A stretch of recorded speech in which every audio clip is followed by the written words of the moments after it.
Salut à tous et bienvenue dans ce book haul gargantuesque.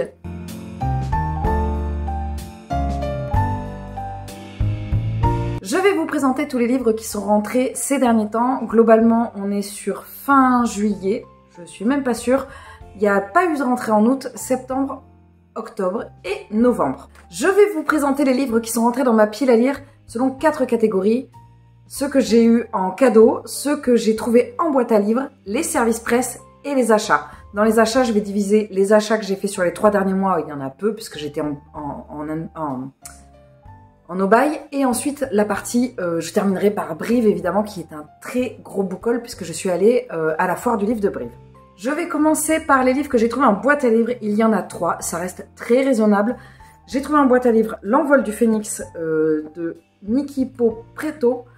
Chez Lumen, je l'ai pris parce que je suis une grande fan de fantasy et que généralement les ouvrages de chez Lumen ça me plaît, donc du coup je me suis dit, enfin c'est surtout que j'ai beaucoup aimé le faiseur de rêves chez Lumen, donc du coup je me suis dit je vais tenter celui-ci.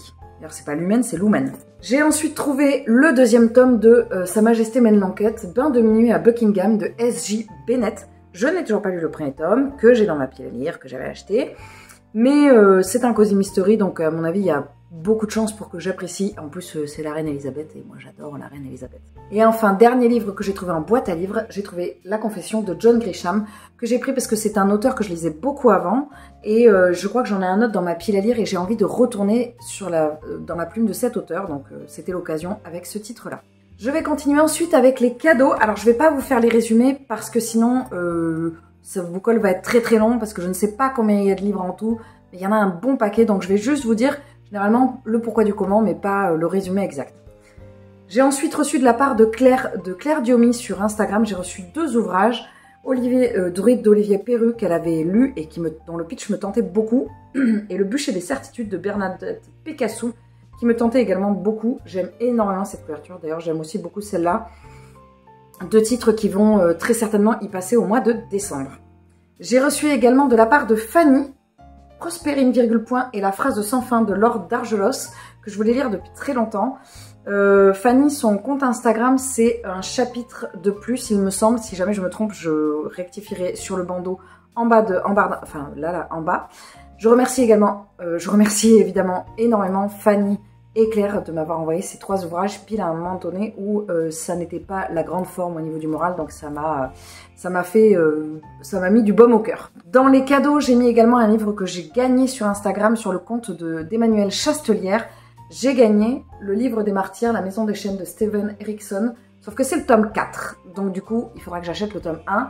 On est sur du petit livre, celui qui se lit en 2-3 minutes, facile. Merci pour cette blague. Je vais vous présenter ensuite tous les livres que j'ai reçus en service presse. Je tenais tout d'abord à remercier, j'ai remercié Claire et Fanny tout à l'heure, et Emmanuelle Chastelière, puisque j'ai gagné un livre sur son compte. Mais je tiens également à remercier toutes les maisons d'édition qui m'ont fait confiance, qui me font confiance, ou toutes les personnes qui me proposent de m'envoyer leurs livres, parce que c'est pas du tout quelque chose d'acquis, et je vous en remercie infiniment. J'ai reçu de la part de l'autrice Marie Capucin, Tu ne seras pas, et de la part d'une autre autrice, Marion Bandine, j'ai reçu Partir pour devenir quelqu'un. Ce sont 2 livres qui sortent un petit peu de ma zone de confort habituelle, donc je vais essayer d'en placer un en décembre et un en janvier, ou assez rapidement. Ce ne sont pas des gros livres, mais je pense qu'on sort vraiment de ce que je lis d'habitude. J'ai été contactée par la maison d'édition Noir d'Absinthe pour recevoir leur parution qui me tentait beaucoup, La cour de l'hiver de Morgan Stankiewicz. Alors, je tiens à souligner que cette couverture me fait absolument craquer. Je ne sais pas qui a fait cette couverture. Il faut absolument que je regarde parce que je la trouve absolument splendide. Et c'est typiquement le genre d'ouvrage que j'aurais acheté. Anouk Fort. Eh bien, Anouk Fort, cette illustration est absolument splendide. C'est une petite maison d'édition, donc c'est pareil, je vais essayer de le placer en décembre. De la part de la maison d'édition M+ Édition, avec qui je suis en partenariat, j'ai reçu cet été 2 titres, Commandant François Chanel de Pascal Marmé et La Demoiselle des Carrières de Jalia Russiali. Ce sont 2 livres qui sont pas très gros, donc je vais essayer de les placer entre 2 lectures communes prévues. Normalement, je suis pas trop en retard en ce moment sur mes lectures communes, donc je devrais pouvoir y arriver. Je pense que les 2, on est sur du thriller policier. Ça fait un moment que j'en ai pas lu, donc je dis n'importe quoi, je suis en train d'en lire un. Donc ça me tente bien. J'ai reçu également, toujours de la part d'M+ Édition, j'ai reçu Petit meurtre tiré par les cheveux de Carole Séguier et Petit meurtre à feu doux. Je pense qu'on est sur un format un peu Cozy Mystery. Ces livres m'attirent énormément et j'ai très envie de les lire, sachant que j'ai vu qu'ils étaient plutôt bien notés sur Babelio. Je vous cache pas que quand je reçois un livre, je le rentre sur Babelio et en fonction de la note, bah des fois ça me donne envie de le lire tout de suite ou alors des fois ça fait un peu... Voilà. Et du coup, ça retombe un peu, ça retombe un peu comme un soufflet. Pour l'instant, dans le livre que je vous présente, il n'y a aucun livre que j'ai lu, mais par contre, vous allez voir par la suite qu'il y en a que j'ai lu ou que je suis en train de lire. C'est le cas du Diamant d'Odessa de Kate Quinn, que j'ai reçu de la part de l'attachée de presse, parce qu'elle faisait un appel aux chroniques. C'est chez Hauteville. Ça parle d'une tueuse à gages, qui est une mère de famille qui devient tueuse à gages. J'avais dit que je pitcherais pas, mais voilà. J'ai commencé celui-ci, il est extrêmement intéressant. J'accroche beaucoup avec la plume, on est en train de le lire en lecture commune avec Claire. De la part de la maison d'édition Albin Michel Imaginaire, j'ai reçu La Porteuse de Mort de Stark Holborn. Je pense qu'il est sorti ou qu'il va sortir, je ne sais plus. Pareil, je vais essayer de le placer. J'ai pas mal rattrapé mon retard sur les chroniques. Juin 2021, mais c'est pour traduction française 2023. Je ne sais pas. J'ai pas mal rattrapé de chroniques chez Albin Michel Imaginaire et j'ai eu beaucoup de très belles surprises, donc ça me donne forcément envie d'aller plonger dans un roman de cette maison d'édition. De la part de la maison d'édition Inis Édition, vous avez vu, j'ai reçu un énorme coup de cœur que j'ai déjà lu, Legends and Latte de Travis Baldry. La maison d'édition Inis Édition, c'est une maison d'édition qui me plaît énormément. Et donc du coup, j'ai été un peu en lien avec l'attachée de presse qui a eu la gentillesse de m'envoyer également 2 autres ouvrages. Donc celui-ci, je l'ai lu, et si vous ne le connaissez pas, il faut que vous voyez mon dernier update où j'en parle pendant 3 plombes. C'est un énorme coup de cœur. Je pense même que je le relirai en janvier. Et de la part de la même maison d'édition, j'ai reçu Mythes et légendes celtiques de Mila Foyce. Il me semble qu'il y a quelques illustrations. Absolument pas, Charlotte, mais alors pas du tout. Et j'ai reçu Le Château de Hurle de Diana Wynne Jones, qui est le livre qui a inspiré Le Château ambulant de Miyazaki. Donc forcément, ça me donne grave envie de le lire. Grave étant, je sais pas quand, parce que je peux pas dire tout ce que je vais lire maintenant. J'ai quand même vachement envie de le lire maintenant. J'ai été en no-buy jusqu'à Brive, donc jusqu'à ce week-end. Et je l'ai craqué pour 3, 4, 5, 6, 7 livres. Donc ça reste raisonnable sur 3 mois. Bon, il y en a un que j'ai acheté aujourd'hui, donc ça fait 8, mais parce que c'était pour mon anniversaire qui était hier, hein, n'est-ce pas? Mais, et après, bon, j'ai craqué un petit peu sur Brive. Bon, d'accord, j'ai un peu craqué, mais ça, c'était prévu de toute façon que je craque. J'ai acheté, ça c'est aujourd'hui, le 3e tome de La Charmante Librairie. C'est La Charmante Librairie des Amours Lointaines de Jenny Colgan. J'ai eu un petit coup de mou, donc du coup, ça m'a fait du bien. Voilà, j'avais besoin d'un petit truc un peu doudou. J'avais adoré le tome, j'avais beaucoup aimé le tome 1 et j'avais adoré le tome 2 que j'ai trouvé, mais extrêmement douillé à souhait. J'ai craqué ensuite pour 2 ouvrages que j'ai achetés parce que c'était pour des prix complètement dérisoires. La vie est belle et drôle à la fois de Clarisse Sabart et L'hôtel du bord de l'eau sous la neige de Jenny Colgan, encore une fois. Les 2, je les ai achetés d'occasion. Oh, tout tombe. Je les ai achetés vraiment une bouchée de pain, dirons-nous. Et en plus, je voulais cette année lire des romans de Noël. Vous allez voir que je craquais à Brive pour des romans de Noël. Cette année, j'ai trop envie d'en lire. L'année dernière, j'en avais lu 2 et ça avait au moins un qui m'avait marqué et ça avait été un vrai régal. J'ai acheté également Train d'enfer pour Ange Rouge de Franck Thiellier puisque c'était la lecture commune de notre Patreon pour le mois de septembre, il me semble. Je ne le trouvais pas en bibliothèque. Je l'ai acheté parce que je ne le trouvais pas en bibliothèque, mais enfin, c'est pas que je regrette, mais disons que je l'ai lu. C'est pas le genre d'ouvrage que je relirai clairement, donc les prochains Franck Thiellier, je les prendrai en bibliothèque, je ne les achèterai pas neufs. J'ai acheté 2 livres parce que 3 livres parce que je savais, il y en a un, il allait être en rupture de stock et les 2 autres, je savais ils venaient. C'est pas la bonne phrase. Il y en a 2 qui, au moment où ils allaient sortir, je savais qu'ils allaient être en rupture de stock quasiment tout de suite et surtout je les ai commandés il y a 6 mois quand je savais qu'ils allaient sortir.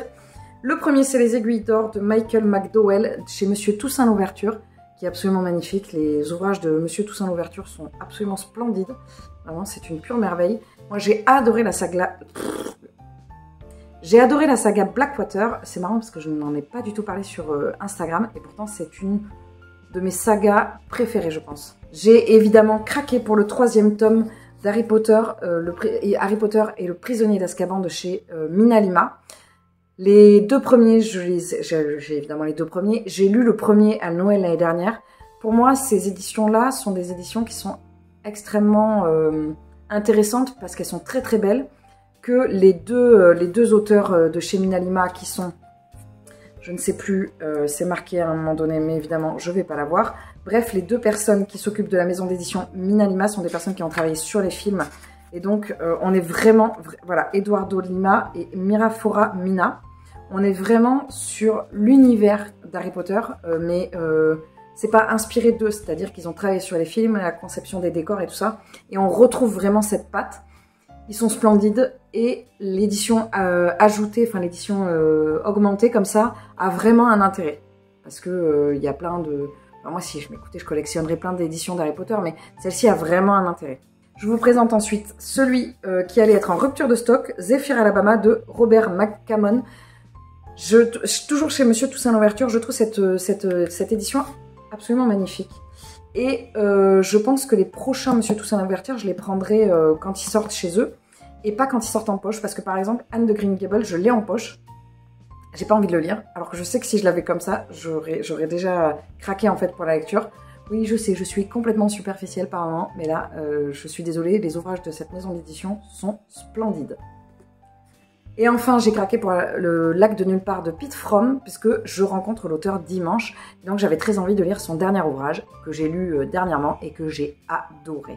On va terminer ce book haul par mes livres que j'ai achetés à Brive. Alors, il y a eu des surprises, puisque il y a une autrice, Ellie S. Green, que je pensais qu'elle allait être là avec son magnifique ouvrage Steampunk, Steam Sailor, qui n'était pas là. J'étais persuadée qu'elle y était.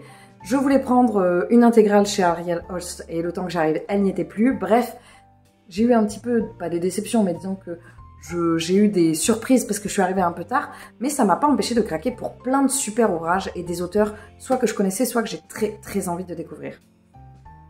Je voulais découvrir l'autrice Estelle Faye et je lui ai pris Les Seigneurs de Bohème, qui est un livre plutôt, alors il est plutôt gros, et qui est un livre de fantasy très adulte. Donc j'avais envie, il y avait plein de choses chez elle, mais celui-ci c'est celui dont le pitch me tentait le plus en discutant avec elle. J'ai craqué pour Le Chant de l'assassin de R.J. Ellory, parce qu'R.J. Ellory, pour moi, et que je n'ai jamais lu, et pour moi est un grand auteur, que Claire Diomi me l'a conseillé plein de fois, et que quand Claire conseille quelque chose, généralement j'y vais. En plus, elle m'a offert un ouvrage de cet auteur, donc je me suis dit, bah, c'est qu'à mon avis, il va me plaire. J'ai craqué aussi pour un ouvrage chez Jérôme Laubry, Les Chiens de Détroit. J'ai une fascination pour cette ville, la ville de Détroit, parce que ce côté ville complètement abandonnée me fascine. J'aime beaucoup l'auteur Jérôme Laubry. Après, c'est vrai que je ne peux pas lire trop d'ouvrages de cet auteur à la suite. Bon, j'en ai lu que 2, mais je sais que y a une patte très particulière. Si je les lis trop rapprochés, je risque de pas de me lasser, mais de me lasser en fait. J'avais ensuite très très envie de me prendre des livres de Noël, parce que comme je vous disais tout à l'heure, j'ai envie vraiment d'être dans cette ambiance Noël que j'adore. Donc j'ai pris All I Want for Christmas de Emily Blaine, parce que bon, bah, rien que le titre, hein, déjà on est dedans, et que j'ai suivi les conseils de mon amie Camille, non, parce que je crois que celui-là elle l'a pas lu, mais en tout cas, quand j'ai regardé les pitchs, c'est celui qui me tentait le plus. Sur les ouvrages de Noël, on est sur des petits livres, donc je prends pas énormément de risques. Toujours dans les ouvrages de Noël, j'ai pris Vous faites quoi pour Noël de Karen Ponte, parce que c'est celui qui me tentait le plus, et en plus je me suis rendu compte que je l'avais dans ma wishlist depuis hyper longtemps en fait. L'autrice était très sympa, d'ailleurs Emily Blaine aussi, et c'est un vrai régal de leur prendre des livres sur cette thématique. Forcément, s'il y a une autrice ronchon qui présente des livres de Noël, ça serait moins tentant. J'ai pris également La vraie vie d'Adeline Dieudonné. Il y a 2 livres comme ça que j'ai pris parce que ça faisait longtemps qu'ils me tentaient. Celui-ci est Frangine d'Adèle Bréau. Ce sont 2 livres que je voulais lire depuis très longtemps, donc je me suis dit, c'est l'occasion. Les autrices étaient seules au moment où je suis passée devant elles, donc je me suis dit, bon ben, l'occasion fait le larron, hein, je vais les prendre. Hein. J'ai rencontré ensuite l'auteur Momalo. J'étais pas partie pour lui prendre celui-ci, mais celui sur sa saga autour, je pense que c'est islandais, ou en tout cas c'est dans un pays du Nord. Sauf qu'il n'avait pas le premier tome. Il m'a proposé de commencer par le 2e, mais moi je peux pas. Il y a des trucs sur lesquels je suis un peu monomaniaque. Et les sagas de polar, je suis obligée de commencer par le premier. En fait, toutes les sagas, je suis obligée de commencer par le premier. Donc je me suis laissée tenter par ce Cozy Mystery, la Bretz Brigade, parce que le pitch me tentait pas mal. On est sur 3 générations de femmes et je trouvais ça très sympa et très tentant. J'ai pris ensuite un ouvrage qui n'était pas du tout prévu, comme quasiment tous d'ailleurs. J'ai pris Mémoire de la forêt de Michael Brun-Arnaud et illustré par Sanoé, parce que j'ai vu qu'il y avait l'auteur et l'illustratrice et que ça me tentait. Et en fait, j'ai pris le bouquin, j'ai regardé, mais j'ai regardé 10 secondes les illustrations. Alors déjà, moi, je fonds complètement pour les illustrations de Sanoé. Et en plus, la plume de Michael Brin-Arnaud, c'est un vrai régal. Hein. Je l'ai commencé dans la file d'attente, je l'ai lu un petit peu, vite fait, ça se lit assez vite, c'est du jeunesse. Mais il a une super réputation. Et en fait, elle est méritée. Pour l'instant, elle est clairement méritée. Quand je vois qu'au bout de 80 pages, je suis déjà complètement à fond, c'est que ça marche quoi. J'ai pris ensuite un manga très étonnant, mais parce que Ichigo Story, des auteurs Anne et Min Truong Delphos, parce que j'avais envie de prendre un manga à Brive, j'avais envie de me laisser tenter par des mangakas français. Je ne suis pas hyper méga attirée par les traits, par les atouts, dirons-nous, des personnages féminins, parce que c'est généralement le genre de trucs qui sont un peu rédhibitoires pour moi. Ils m'ont dit que c'était tout public, j'ai juste quelques petits soucis avec certains traits féminins, mais je me suis dit également que je n'allais pas me laisser arrêter par cette première problématique, et je verrai ensuite si je trouve ça chouette ou non. Les 2 derniers ouvrages, ça a été des gros craquages parce que ce sont des grands formats, ce qui m'arrive quasiment jamais. J'ai craqué pour les chroniques de l'érable et du cerisier de Camille Monceau, le masque de No, parce que j'avais vu des super retours, que j'ai eu une discussion avec Camille Monceau et que c'est l'une des meilleures rencontres que j'ai pu faire à Brive. On a des choses en commun avec Camille Monceau et c'était très drôle de se rendre compte de ça. Ça a été un moment extrêmement sympa, c'est une autrice très facilement abordable. Son ouvrage est absolument splendide et je trouvais le côté fantasy médiévale asiatique extrêmement intéressant parce que ça n'est pas très souvent abordé. Donc Japon du XVIIe siècle, effectivement, moi personnellement, dans le monde de l'imaginaire, je l'aborde jamais. Donc du coup, c'était l'occasion et vraiment cette rencontre, elle a été très très lumineuse. Et enfin le dernier, je savais que j'allais craquer pour lui, j'ai failli prendre pas le hardback mais pas le paperback, enfin le paperback mais pas le hardback, bref je savais pas trop. J'ai fini par me faire un très beau cadeau d'anniversaire. Je me suis offert le premier tome du cycle des secrets, les marches des géants de Manon Fargeton, qui est un livre que j'avais repéré depuis très très longtemps. Le Jaspas, je t'enlève un peu, il est quand même très beau, hein. Là il y a des reflets, on dirait qu'il est blanc mais non il est bleu. C'est un très très bel ouvrage. Manon Fargeton, c'est une autrice que j'aime énormément. Je l'ai lu dans un posta, mais je ne l'ai jamais lu dans le monde vraiment de fantasy. J'ai hâte de découvrir ce premier tome. Et puis, voilà, ça faisait tellement longtemps que j'avais envie de le découvrir que j'étais obligée de craquer. Voilà, c'en est tout pour ce petit book haul, n'est-ce pas? Il faut quand même garder en tête que ces livres sont rentrés sur 3 mois et demi et non pas sur... je fais pas des book hauls tous les mois, parce que j'essaye de réduire énormément mes achats, j'essaye de réduire ce que je demande également, et là par exemple, j'ai fait le tri dans mes piles à lire aujourd'hui, et j'ai enlevé 25 titres où je me disais, peut-être qu'un jour je les lirai, en fait peut-être c'est jamais, donc maintenant c'est stop, il faut arrêter, voilà, si je les ai pas lus encore, c'est que je pense que je ne les lirai pas quand je vois depuis le temps qu'ils traînent dans mes piles à lire. J'espère que ce book haul vous a plu, j'espère que vous allez bien. N'hésitez pas à me dire en commentaire si vous avez craqué dernièrement ou si vous êtes justement pas mal dans le no-buy et je profite à fond de ma palle. Moi j'essaye de profiter pas mal de ma pile à lire. Il y a toujours 2 gros craquages dans l'année qui vont être Brive et ma sortie livresque en juillet. Mais en dehors de ces 2 sorties, j'essaye d'être un peu plus raisonnable. Aussi parce que j'ai trop d'ouvrages qui me tentent dans ma pile à lire et je les ai pas achetés pour les regarder et ne pas les lire en fait. Voilà, et sur ce, il ne me reste plus qu'à vous souhaiter une très bonne journée, une très bonne semaine, un très bon mois, une très bonne année, et je vous dis à très vite dans une prochaine vidéo. Salut!